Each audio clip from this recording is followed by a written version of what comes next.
Bismillah, Abraham Rahim, the Allah is merciful. This is Brother Gerald and Muhammad. It's about 7:36 or 7:37 in the evening, and today is June 30th, 2022. It's been a while. It's been over a month since the last time I recorded Word Science, everyone. So, for those of us who are trying to keep track of me, trying to keep track of me and checking me out with my definitions. My sincerest apologies. No, I'm not giving any excuses for being gone well as long as I have been. But the word I'm going to talk about today is the word is emancipate. It comes from the Latin I think it's pronounced kip, kip, emancipatus, or emancipatus, or emancipar, which is I think is also very Latin. I know the Honorable Mrs. Farrakhan had spoken about the word emancipate, which comes from the Greek eman kipper, which means to free from one's hand but not from one's control. Uh, Hand. They also French it's breaking it down right here. Camper, to take more, to free from constraint, control, or the power of another, or the power from another human being, especially to free from bondage. Okay. Also, it means to release from paternal care and responsibility. Um, to free from any controlling influence. And the synonym for that is free. Okay. Now we know that when the Emancipation Proclamation came around, was uh, was uh, was came around. Excuse me, probably. I still have still got work on it. I'm abrupt. I have to work on myself in terms of my speaking and stuff. These people have told me that I actually write better than I speak. But anyway, when Abraham Lincoln during the Civil War put out the Emancipation Proclamation in 1863, that Emancipation Proclamation was only for those 11 states that seceded from the Union.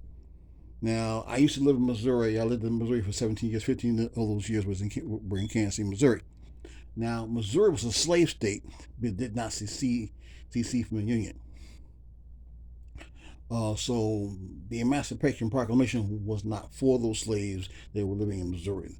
That's why in Kansas City, which borders Kansas, a lot of slaves that were living, particularly in Jackson County, would actually sneak over and try to escape from Jackson County, Missouri, over to Kansas territory, which is free territory. You know, but if you notice, this past month people been celebrating Juneteenth. Now, I didn't know about Juneteenth until we moved to Kansas City from Chicago in 1978. It's really big. It was really big down here in Kansas City when we were living down there, and it's even bigger in Texas, particularly places in Houston or so. Now, a lot of people, what they're doing now, people are trying to, particularly people of European extraction in America, are trying to co-opt Juneteenth for their own ends. Black people will create holidays and white people will co-op and stuff. I know some other arguments going on within this, but for now, let's say that we create a holiday because we created a holiday as a result of finding out in 1865, 1866, we actually been freed. You know, because a lot of people didn't know that. But those states that did not secede from the Union, that the Emancipation Proclamation was not for them. So 11 states seceded from the Union, slave states and stuff. Also, Maryland, which is, I think places like Maryland, even within the confines of Washington D.C., which was actually there were slaves there. It didn't include them either. Missouri, like I said, Missouri was a slave state, but did not secede from the Union. But that's something to look at. We got to study history.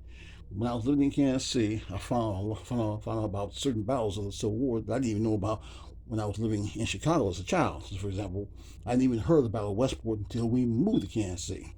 And the Battle of Westport, which now is a neighborhood in Kansas City, Missouri, was a major battle in the Western campaign in the Civil War. And um, and it's considered by historians the Gettysburg of the West. until about much about so thousand maybe 50 to 60,000 troops on combined 50 or 60,000 troops in terms of the Union and the Confederate side of the battle. And it was primarily a cavalry battle. There's a movie that came out. It came out some years ago with I forgot the young lady's name, but she's a country singer, and the name of the movie is Ride with the Devil. I think they're dealing with the well, I think they're dealing with the is dealing with like the Battle of Westport is a part of the movie. I haven't seen the movie yet, but I heard it's a well made film.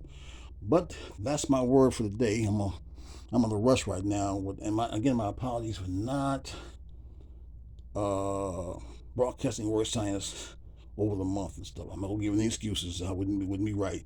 But I'm gonna come up with another word. In fact, I got some other words written down. I'm gonna probably do it tomorrow over the weekend. We have a long weekend. So thanks everyone. May Allah bless and keep you. This is Brother Gerald and Muhammad.